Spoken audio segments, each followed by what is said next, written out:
After her husband's death, she refused to enter new relationships.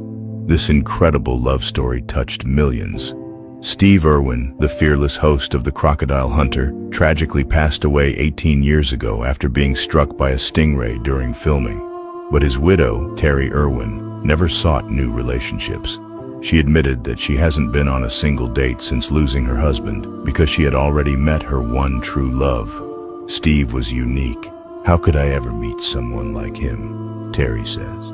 Their love story lasted 14 happy years until tragedy separated them. But Terry didn't just stay loyal to Steve's memory. She dedicated her life to continuing his work.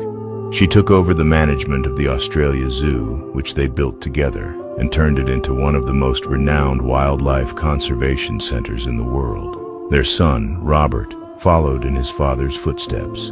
He works with animals, hosts popular nature shows, and dedicates his life to wildlife conservation worldwide. True love never ends. Even after years, it lives on through their family's work and continues to inspire the world.